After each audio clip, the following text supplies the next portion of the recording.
I will not disappear from your site. So let me start the first panel discussion. Most important thing is don't pay attention to us being so separate. Speakers are here, the audience is there. Please be active in the discussion. Please do ask your questions. For a starter, I'll ask a couple of questions for the speakers, but please be active. I would like to introduce speakers of the first session. First of all, Kuat Bayirov, thank you very much for joining us today from the Almaty Plan Research Institute.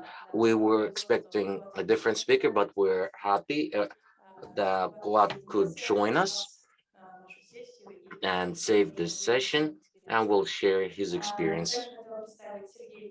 Also, please meet Sergey Kuratov from Green Salvation Environmental NGO.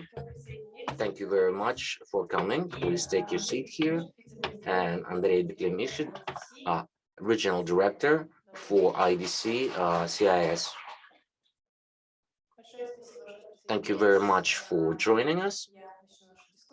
So let me get us started with a general question for all the speakers and for all of you for discussion as to what social justice or social injustice means for you, what you see the role of infrastructure in managing the climate, in achieving justice, or challenges on the way to justice. So if you could please get started very briefly, taking turn after turn. Well, a lot can be said about justice.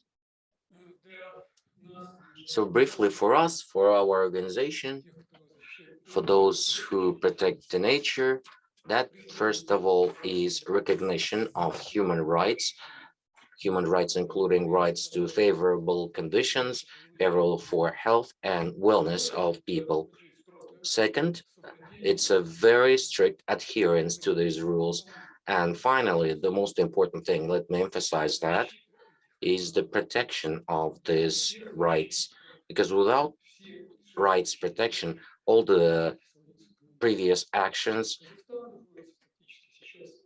can be nullified. Kazakhstan is currently in the first stage of recognition of these rights. Everything else is stagnant.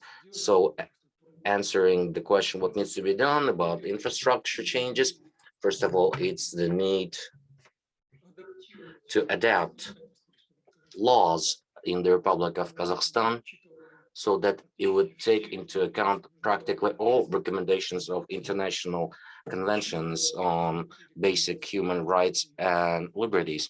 Considering all those recommendations given by international organizations, strictly enforce the law and listen to the opinion of the public. Public is us.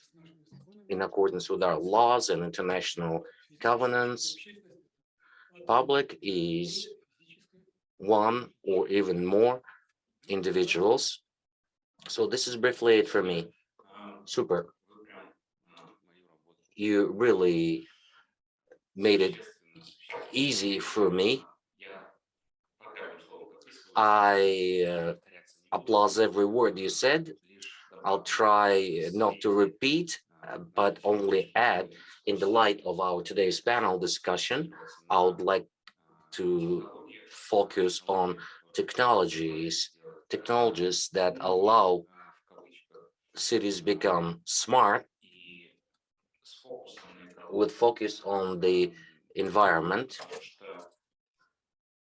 because social justice, speaking of rights, includes the right to clean air in application to the environment and the city of Almaty, and this right to clean air should be enjoyed, it should be protected, it should be guaranteed.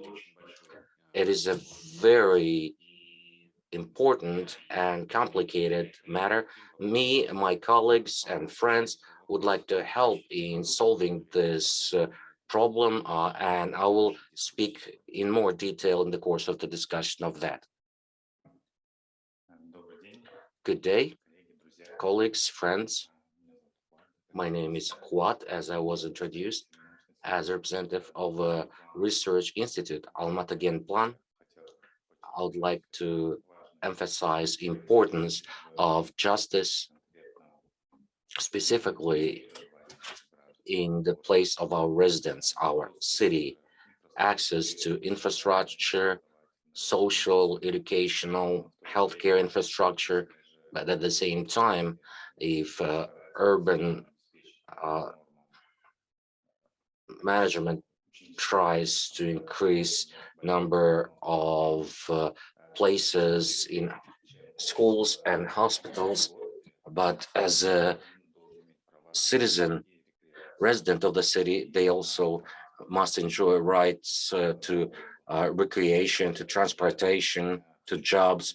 And in these areas, I'd like to emphasize importance of communication of people within city limits or in the outskirts.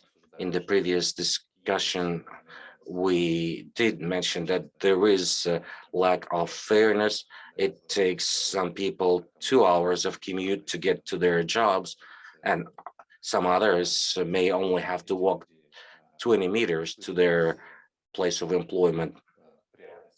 And these people experience this pleasantless public transportation if they don't have their own vehicle, and there are other regulating documents and norms for specific city blocks, density of population, norms for recreational areas, but we cannot build a city like a chess board. We cannot make sure that every resident will have same distance to hospitals, to schools, to recreational areas. It will be impossible to distribute such infrastructure geographically, but we must strive for that to provide equal distribution for at least those who don't have access to this infrastructure. So better transportation, decentralized venues. So the principle of decentralization will partially solve this problem of social justice through infrastructure, and I can elaborate as we go forward. Okay, thank you very much. I would like to stick close to the topics we discussed on May 13th at the time of the brainstorm. Remember those posters and continue discussion within the topics that people have outlined. Those who haven't taken those posters, you can get them here and go through them in the course of the discussion and ask questions regarding these posters. And what I saw in the three posters that we're discussing in the first session is climate, infrastructure, and governance.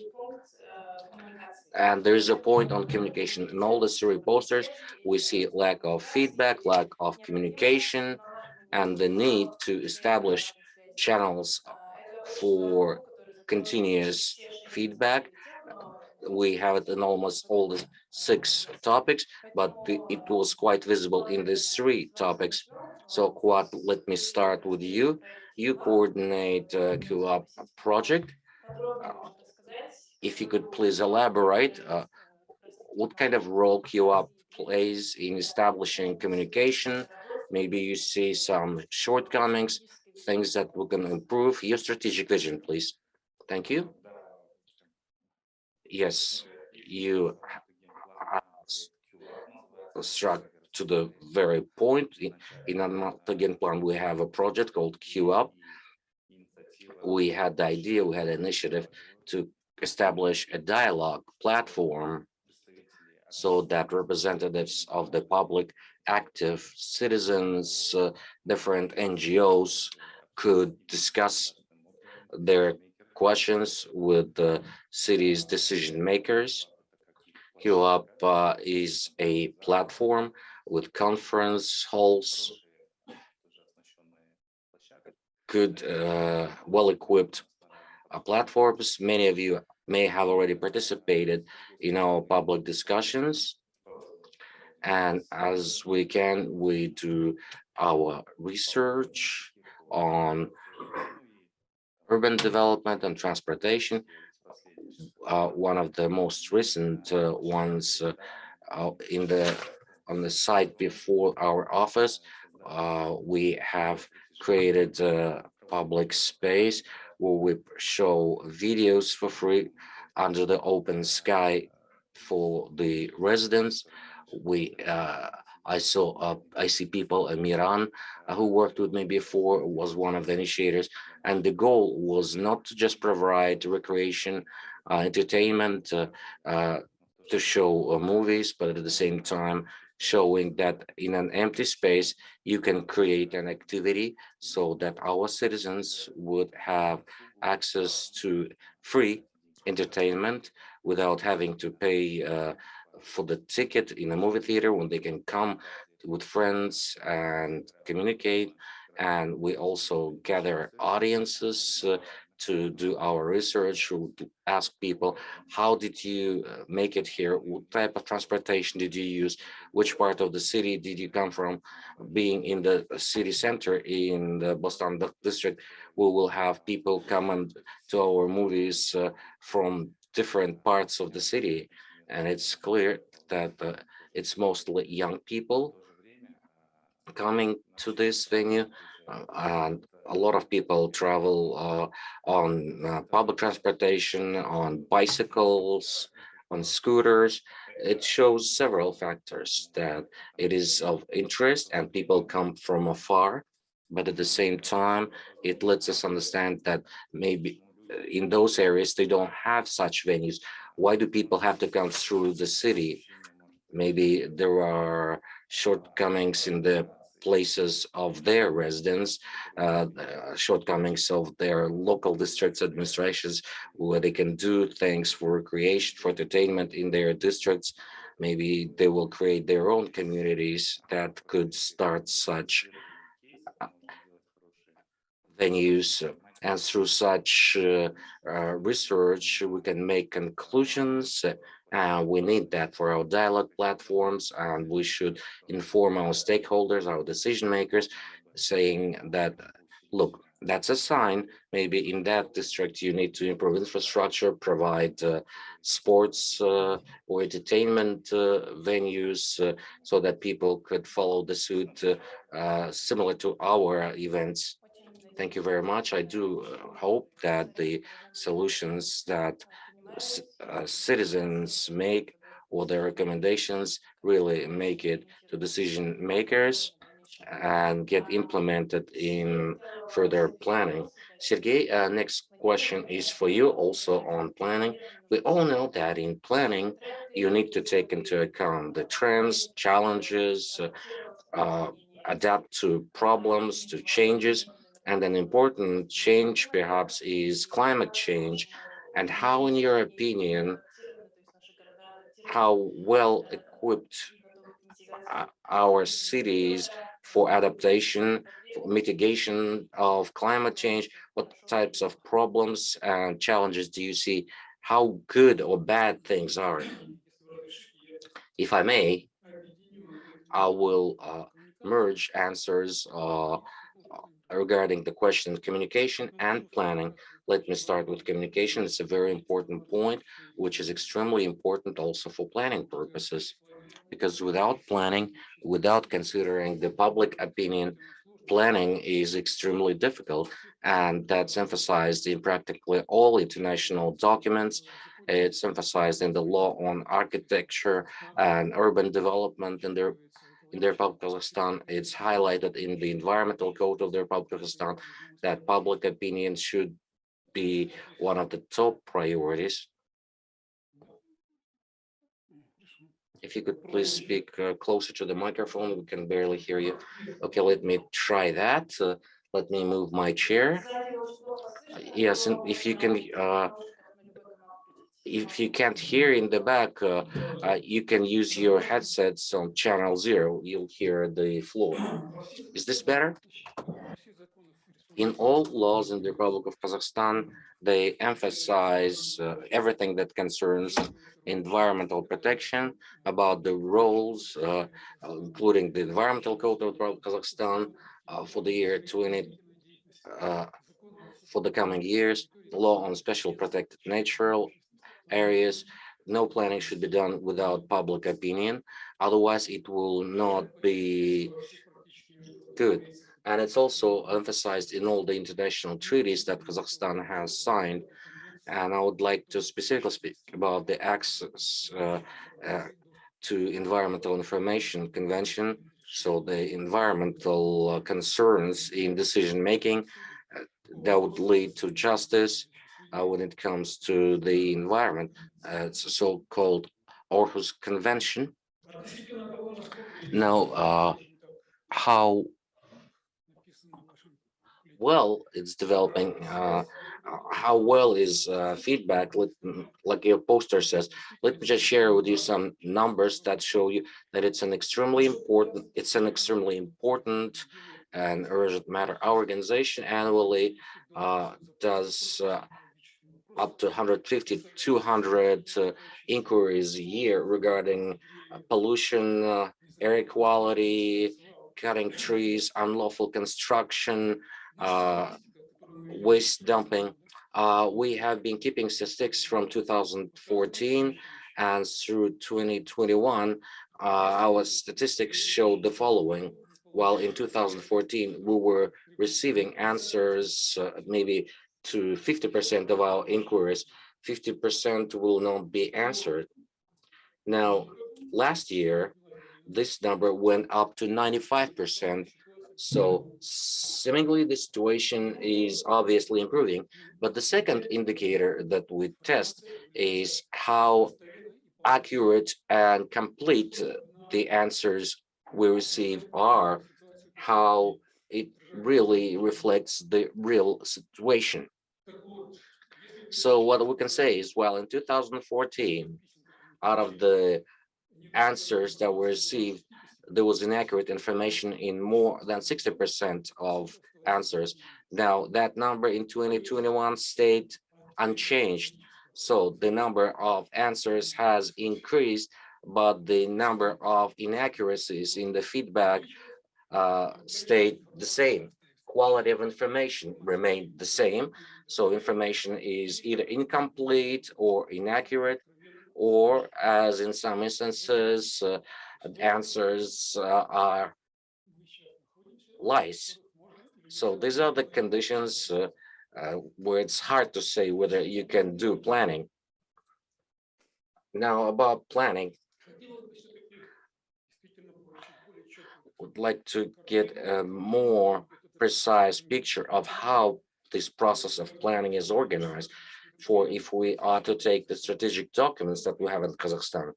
For instance, the law on architecture and urban development, it is stated that our state bodies must, starting from the government all the way down to local governments, should implement government policy in urban development.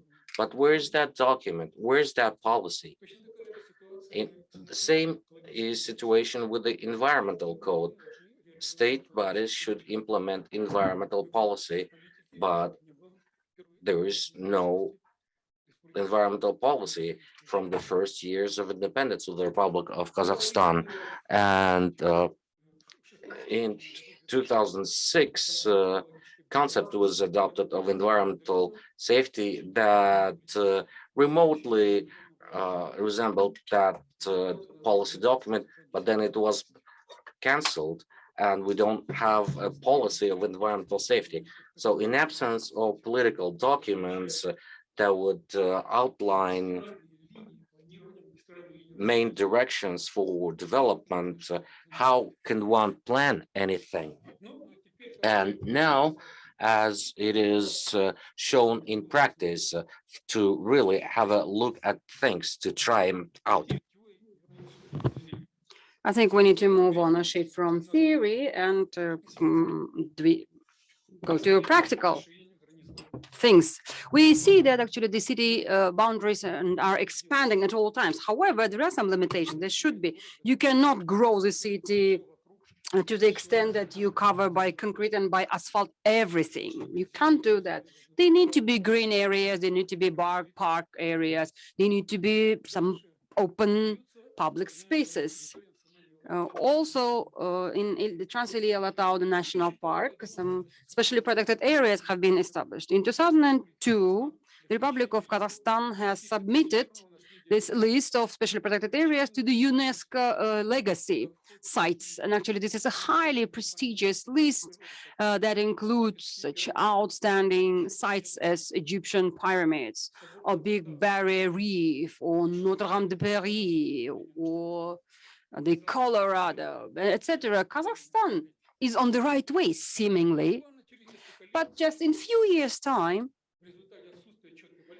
as a result of lacking state policy, the idea emerges of building skiing resorts in Trans-Iliya Mountains, and they started the campaign of transferring the land ownership from the national park. National park status, as you know, is covered by certain laws and certain regulations, and so they start transferring that land from the park to some other ownership, and there's, the strong outcry actually has happened. Then another idea emerges: why not host Olympic Games in the national park, Winter Olympic Games? Why not? Oh, finally, after the Kokzhelau Valley has been defended and protected by our activists, actually, another idea occurs, like, let's develop ecotourism. And again, under the umbrella, under the pretext of these industrial sites are being pushed towards the mountain area and this national park area. In the meantime, the Ministry of Environment, who is responsible for the Convention on Legacy, actually implementation, says that we're just adding, we're gonna have introduce new nomination like the reserve, etc., and then these reserves will be added to the list of the global world legacy, world heritage. And I wonder if anyone is out there planning these protesters, or are they completely unplanned and random? I think this feels like elements, that beyond anyone's control. Thank you very much, Tigray. I think this is a rhetorical question and also a question for the audience. So if you have any proposals or offers or comments, please do join us. Well, without moving too far from the environmental problems, Sergey.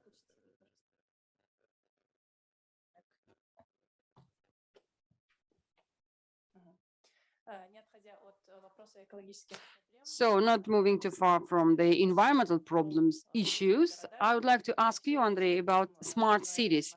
We all like the smart cities. We do always see that in a very positive light. However, the discussion that happens mostly is built around digitization, and I do believe that digitization also creates inequality, because not everyone has equal access to digital formats and services. Yes, admittedly, it's all very comfortable, very convenient, but actually it's not accessible for all. It might be accessible only to those who have access to internet, to electricity, who has enough money to buy a laptop, and so on. So a question is, are smart city really fair? And how can the smart cities strategies address the environmental problems of the cities? Well, it's a long discussion, and I'll try to be very, very brief with you. First of all, if we are to talk about the access and technologies, then currently smartphone, well, at present, smartphone is an interface that ensures access for all. According to the statistics that we see in Kazakhstan, almost every person owns a smartphone. I think it's about 90% ownership. So a smartphone becomes the source of access to information. Also, it is a source of access to services. And also, it works irrespective of electricity.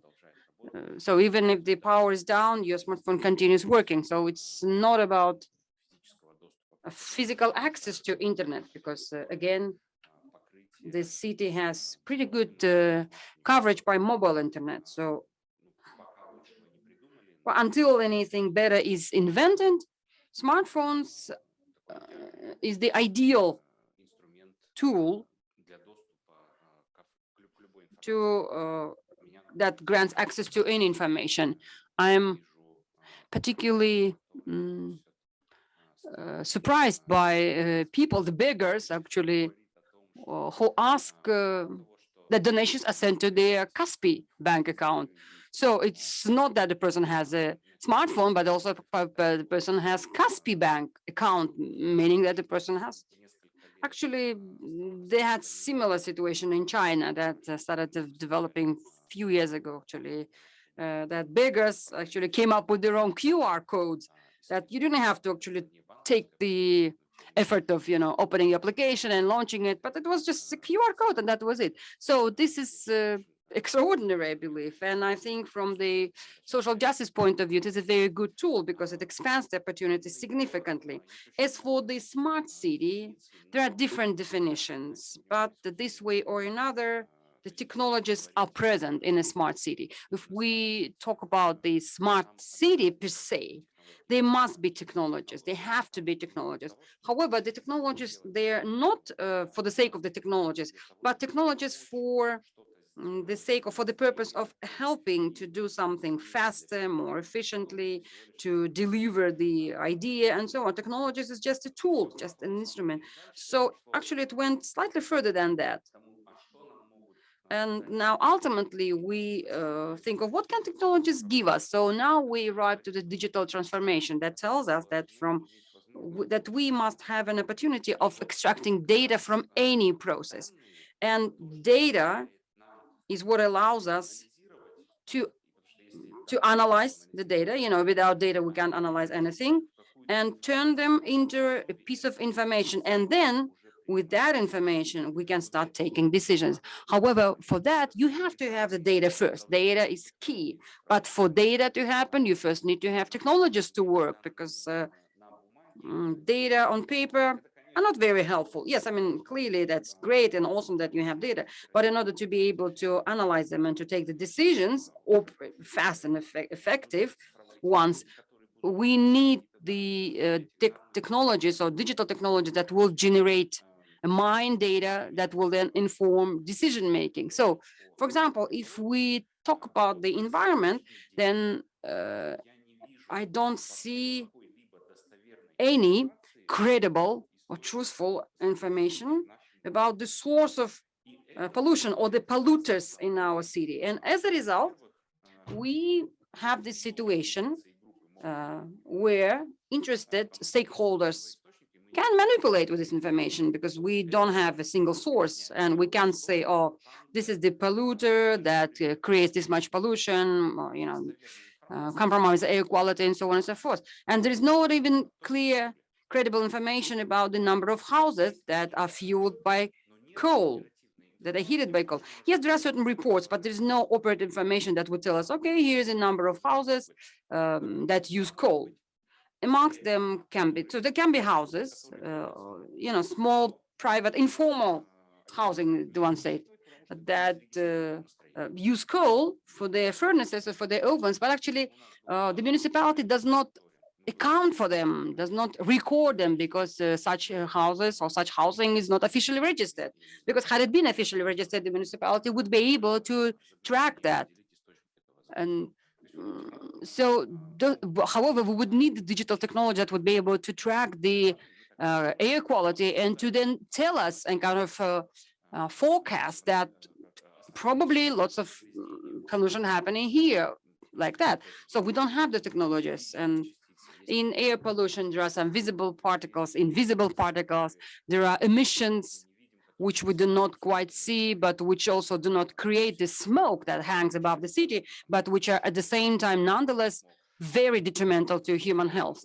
So all of that needs to happen. All that needs to be credible, accurate, and it needs to be documented.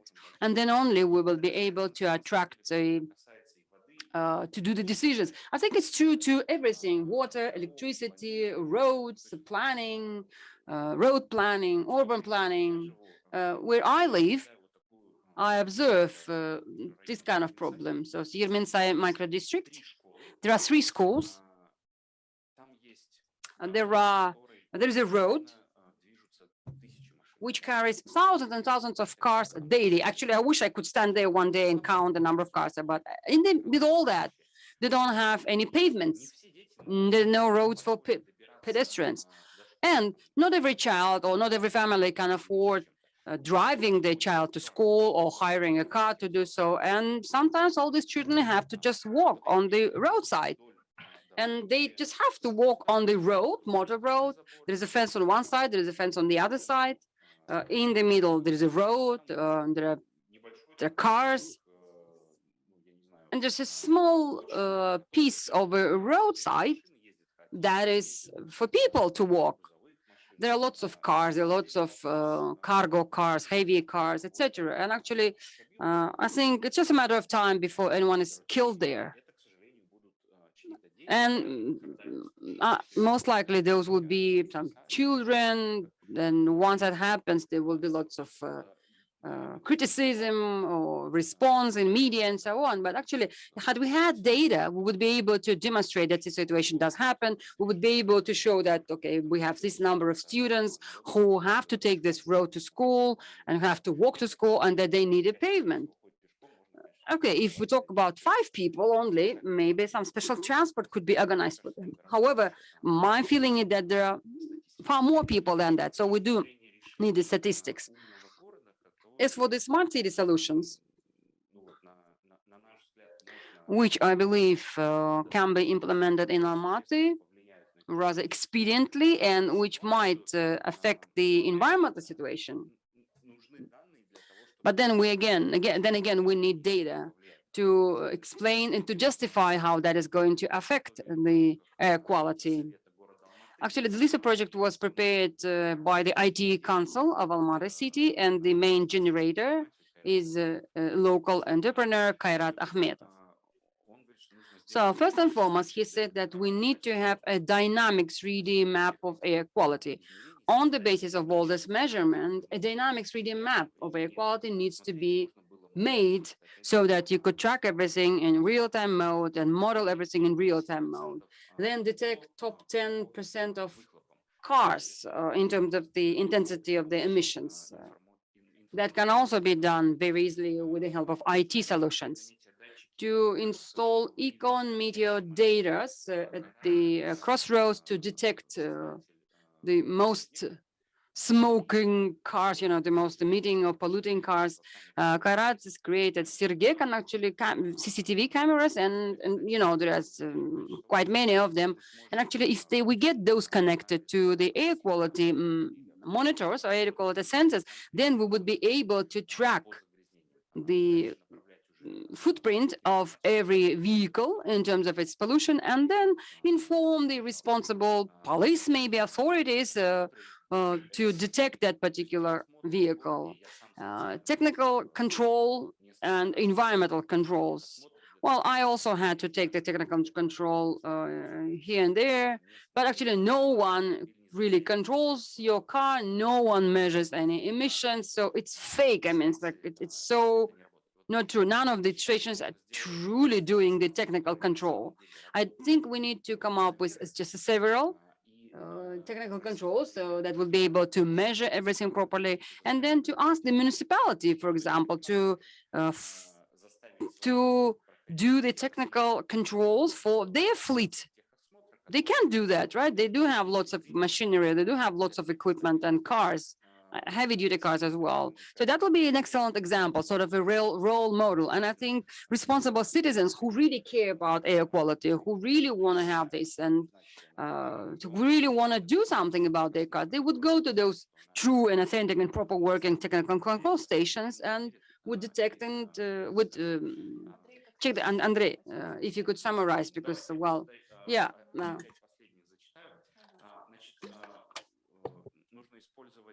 We do need to use the drones to monitor the air quality. We need to make sure that all municipal and quasi-state fleet is transferred to gas, to launch electric taxi sharing, I don't know, electric or gas sharing, to launch a mobile application for the general public, for them to be able to photograph the polluters, the cars or the barbecue and kebab makers, and also introduce maybe some petrol control system, maybe, have some of the such systems in place to some solutions to encourage carpool, for example. And then if we have more than one person in a car, then they could be allowed to drive on bus lanes. And then launch dynamic shuttles with the help of the technologists to service particular densely and particularly needed routes. So all these projects are implemented rather swiftly with the help of IT. So if you're interested, I think we can have a more detailed conversation about that. Thank you, Andrei. I do have a comment. I've seen actually 1, 2, 3, 4, 5 hands. Oh, 6, 7. Okay, if you could come up with a very brief comment about the digital. You said 95% of smartphones. How credible, how true this information? Because in 2020, when everyone moved to online education or online job, many realized that one family may have 5 smartphones, each member having his or her own phone, but in some family they had 1 smartphone for 3 children, for example. There can be 1 student and 2 school children.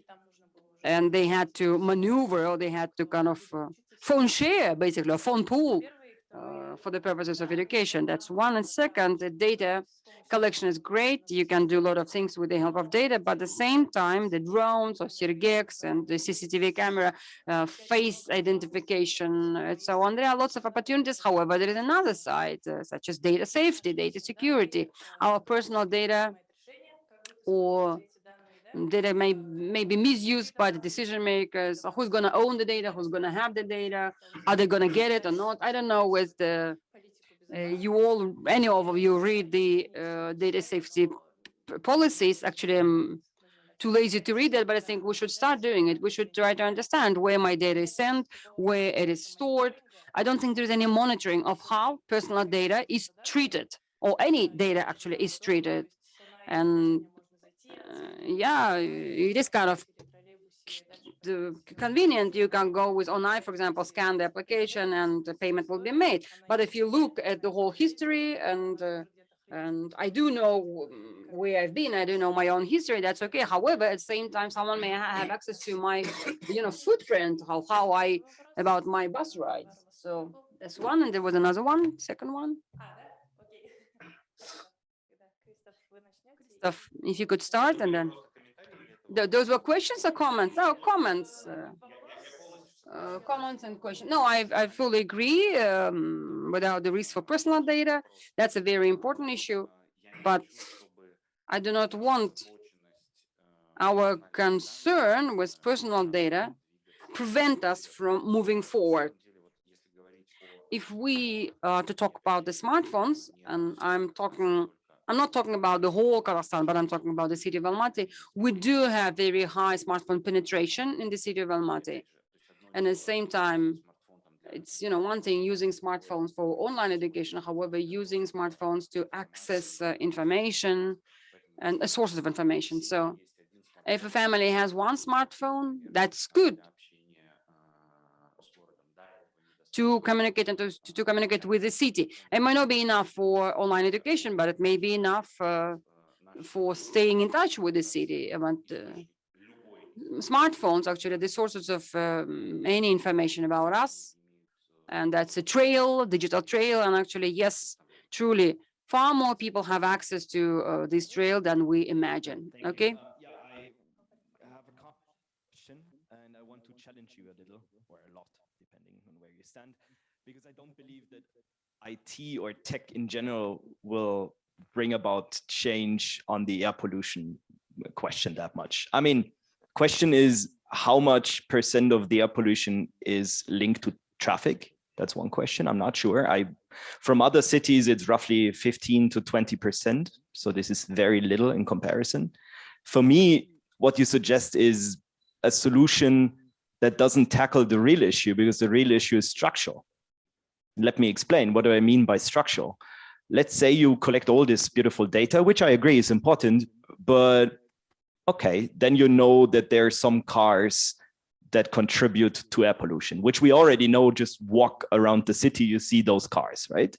Everybody knows those cars.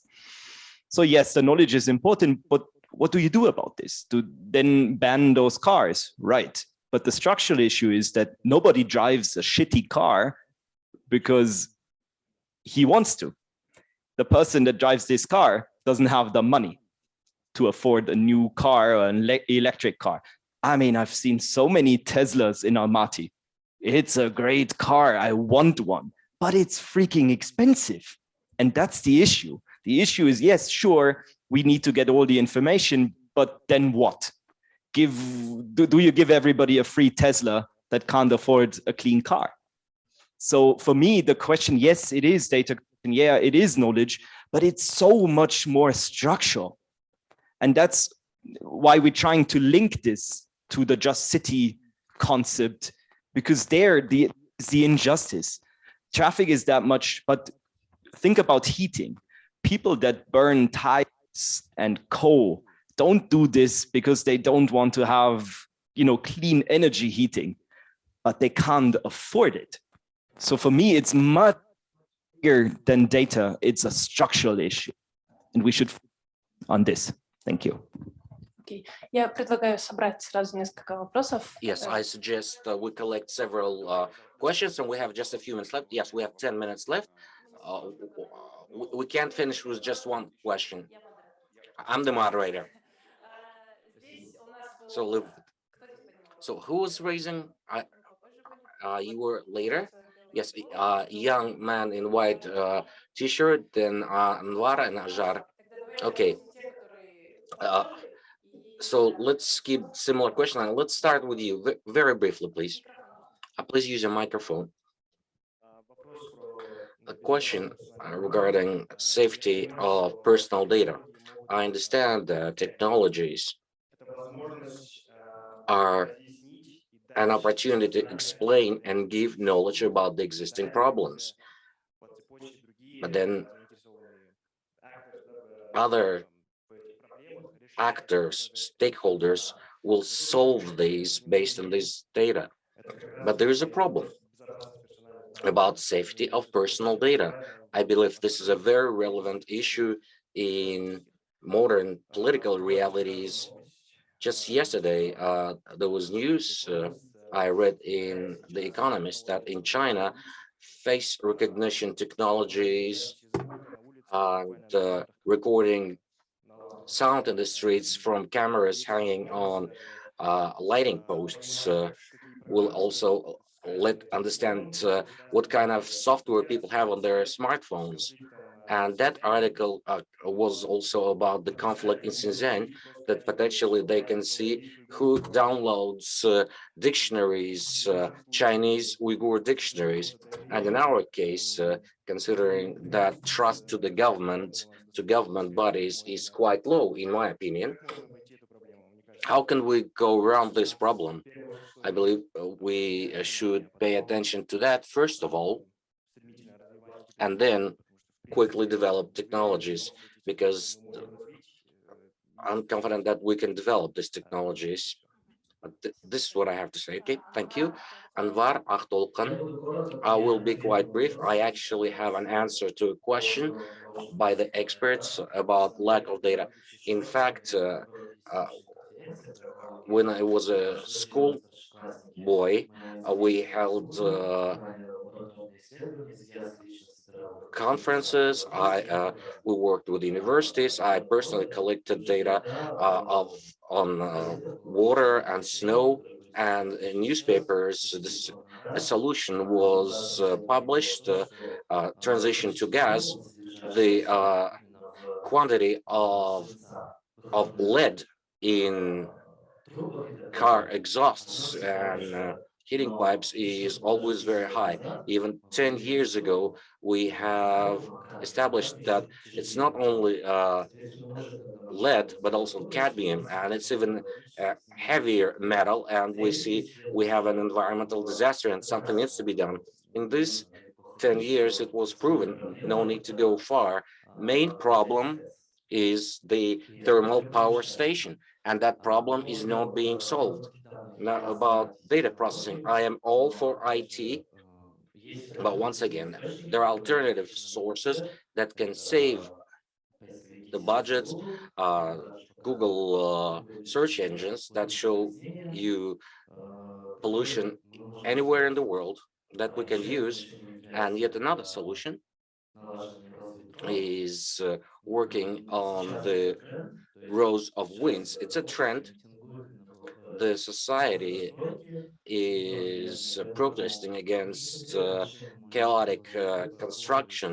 What kind of solutions can you suggest to solve this problem? So thermal power station and chaotic construction.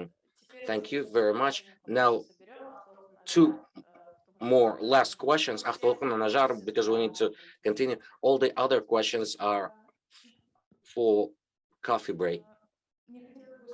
I would like to hear opinion of Sergey regarding green construction in Almaty. I'd like to learn how is strategy of sustainable buildings developing in this city. Thank you. And one more here. Yes, last question, and then we'll have 5 minutes for discussion. Yes, thank you. This is a clarification regarding sources of pollution. Yes, in fact, may not make sense to dedicate to counting what's the percentage of different sources, their importance, because it's cars and thermal power station and private polluters. They give different pollutants. Thermal power station and private residences have certain level of pollutants, but cars are also polluting. That's the first thing. Second is a question to Andrei. I personally, for about 80 years, 8 to 10 years, I've been active regarding clean air in Almaty, and everybody knows what are the sources of pollution and practically understand what needs to be done. And what Andrei now said about Sergek,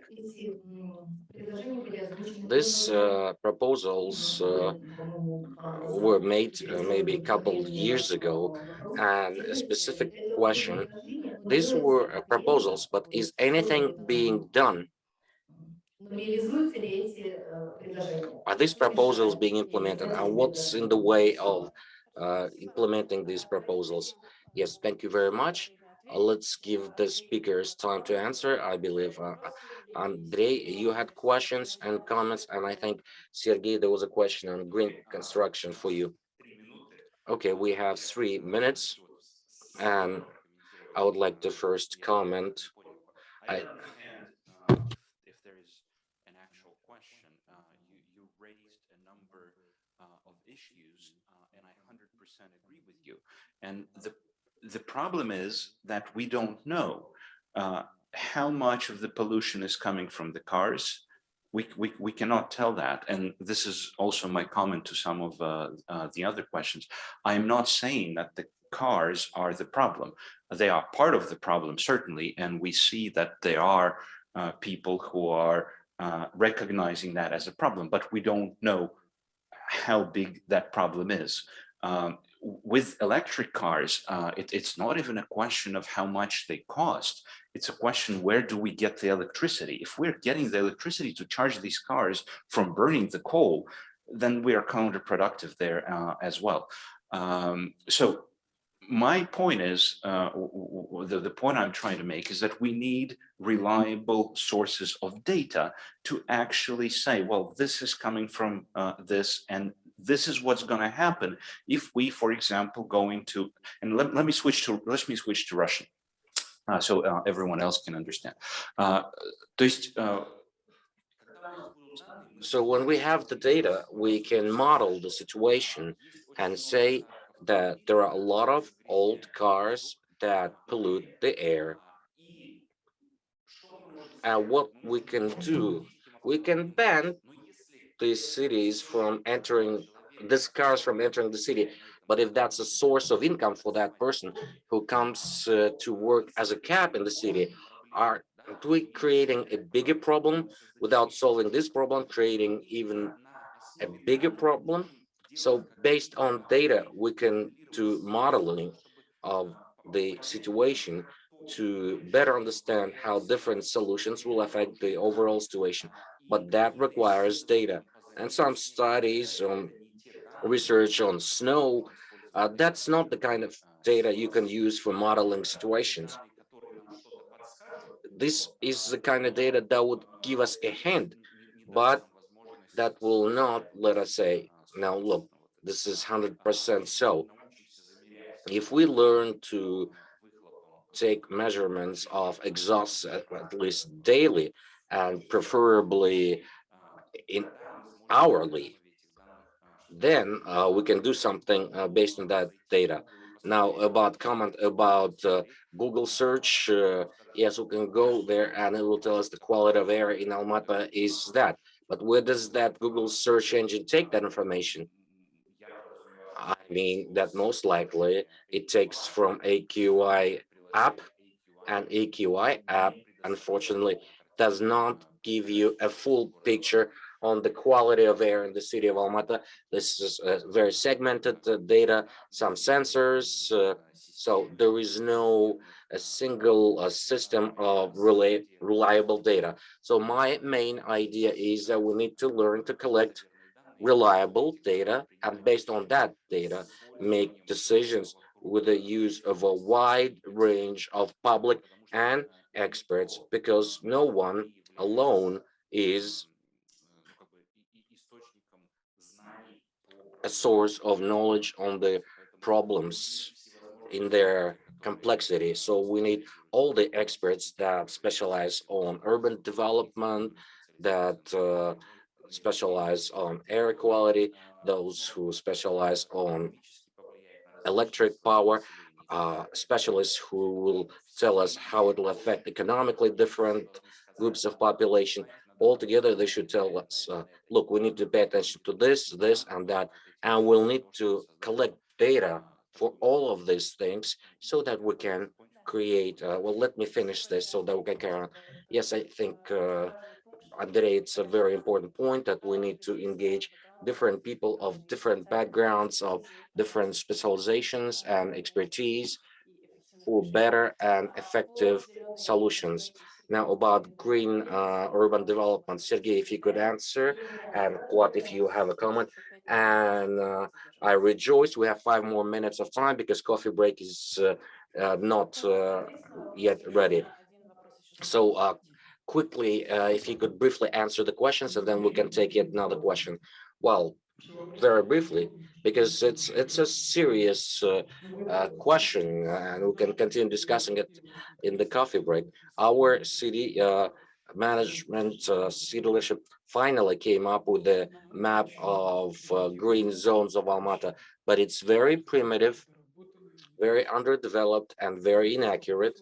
That's to the point of needing information for decision making.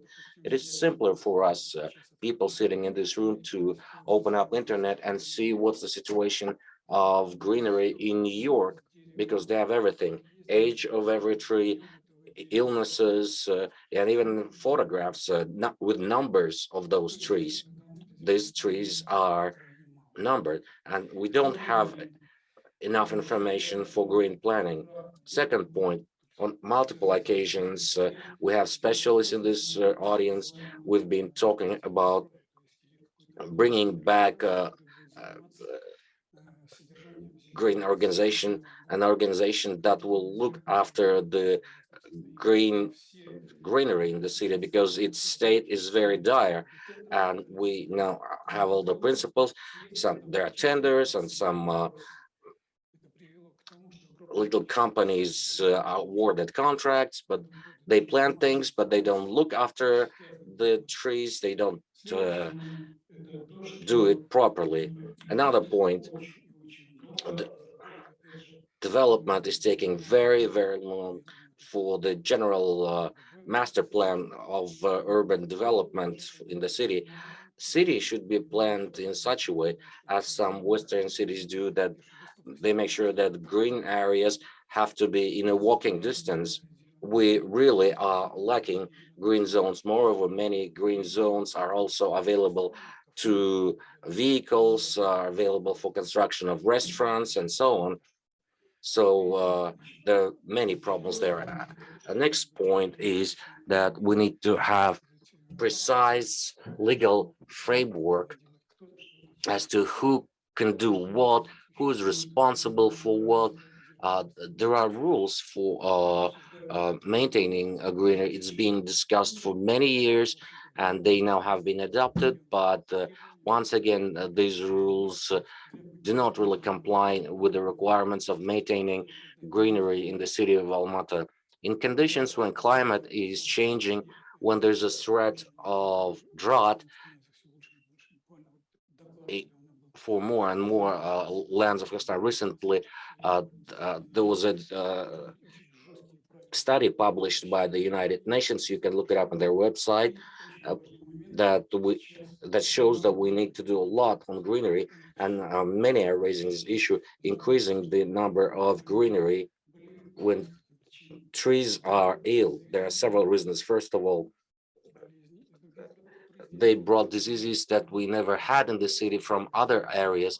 Second is air pollution, which is an extremely powerful factor in hurting the leaves and the root systems of greenery. And last thing, maintaining maintenance is very poor. There's lack of watering. There's no proper care and very poor work on land plots with grass. But then there are small companies that are awarded contracts, but they are not doing so properly. So this is very briefly my answer. Thank you very much, Sergey. And Quat, I believe, has a comment. If you do, yes, thank you. I have a couple of comments about the environment. We're talking about this topic. Maybe it's been a year that a strategy for greenery in the city of Almaty was developed with the green economy, and Almaty again plan worked on development. Uh, as the previous mayor was saying, 1 million trees for the city of Almaty. Parts were of the city appointed to green to plant trees. There is a strategy on that. Also, uh, environmental activists know about aeration, which is a study of air flows, so-called uh, rows of winds, that studies how urban development affects movement of air, its flows, and comments show that we have activists and specialists. This work is now being further developed.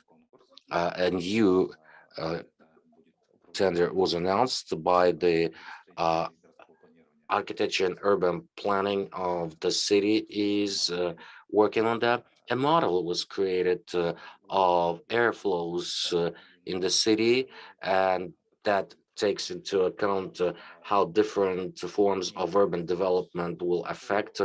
It's a somewhat different matter other than just air pollution. No, this is to see how air flows through the city, and it will be very useful in urban planning.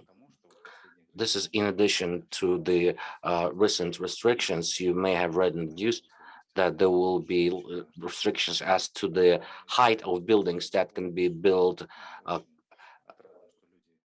above the Abay Street.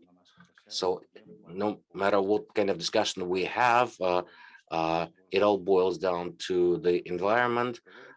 we're very much concerned about the air quality in the city, but we also speak here about social justice and fairness. Let me remind you, just one thought here was mentioned, the role of IT. We have technologies, including our smartphones in our pockets. There are platforms are being created where people vote, and even if they cannot be present physically, people can participate in meetings where you can identify a person using technologies, smartphones. Yes, I am a person and I am voting for this to solve different problems. If we can start it from this level of one courtyard, we can do so for the city. This is not only resources, this is also justice and vote of every person being heard for the city level. And I believe that IT technologies will help us in the nearest future solve us these problems. Our colleagues are working on those decisions. So smart city means that every person has the right to vote. Right about accompanied by the opportunity to be heard and to be accounted for, and actually ensuring that a decision is taken collectively, and that the person does have an opinion, does have a role in addressing some of the important problems, whether that's environment, that's infrastructure, or development, and so on. So I do believe that some good work will be done to that end, and we will all have a voice, and a fair voice. We will have a representation, and then only we have few questions and few problems, social problems or tensions that someone hasn't been heard, or that someone has written it down, or that wasn't just somehow discarded. No, but actually a digital trail is something important. That's something that you cannot really delete just like that. And it's been mentioned several times that blockchain is important. Blockchain is the future. Blockchain is something that will help us track and something that helps that any source of information cannot be deleted, cannot be removed from internet. Subsequently, whatever is done in blockchain will stay there forever or for long. And I think that is something that can be used for voting, activities or for decision making. I'm sure that even blockchain will be used to keep and store different state decisions or the government decisions, so that in 10, 15 years, someone could ask the questions as to why did it happen in the city, why this unfair or unjust decision was taken. And there will be a record in blockchain and no one will be able to delete that. And of course, it will entail responsibility for the decision maker. And then only, I think, we could have some order. And then only we can make sure that the decision makers will feel the responsibility and will treat this decision-making responsibly and with caution. So I do think that IT technologies has a lot of promise, a lot of future, and it can be important for equality and for social justice. Thank you. Thank you very much. Aida, has your question been answered? If you could, if you could be very, very brief. I'm very sorry, but I promised to answer all the questions, but we have to leave it for the coffee break. Yes, Aida, if you could be very brief. Yes, thank you. When we talk about just and fair city or equitable city, I think we need to understand, as Sergei said, we need to understand our rights. There are rights which are enshrined in the constitutions. However, there are immediate rights that we have here. The right to a clean air or non-polluted air. And it's the right around which the city policy needs to evolve and needs to develop. I do believe that city residents have the right to enjoy the mountain view. That right is seriously being violated at all times. And actually, we need to include that right, and we need to talk about that right with the municipality. The right to have a peaceful assembly, right to have a protest, and so on. We do know that something happened with Sultanat Tashimova, who has been detained because people must have the right to a meeting, to a peaceful assembly. And this thing needs to be developed and evolved further. And those who organize different peaceful rallies or peaceful assembly, they need to have the right to organize them in some safe area, in a safe manner. So let's develop these rights, let's promote them, and because it's all about our rights. As for the digital technologies, I do agree with that. However, there is statistics that exist without the digital technologies, and last year we had the first class like 20th class or something. Did anyone not know? Did they not know that there will be this high number of first graders? Did anyone not know that they will have to crowd in their classrooms? They don't have access to education because someone didn't consider the potential or prospective number of first-year students at schools. So I believe, we need a very human rights-based approach. Thank you very much, Aida. So that wasn't a question, but rather a comment to the audience and to the speakers. Well, thank you very much for presenting your topics, for answering your questions. I believe that we have covered all the issues that we have announced. All those who haven't had their questions answered, do not worry. We will have another discussion that will be moderated by my colleague, Adil Nurmakov, and there will be another follow-up events where we will focus on individual topics. So do participate, do not miss out. Now let's go out and have a coffee, and then we will start our second discussion. When, Adil? When should we start second? Thank you. Half an hour, I think. Okay, at 12:35, in 20 minutes. See you here in 20 minutes. Thank you.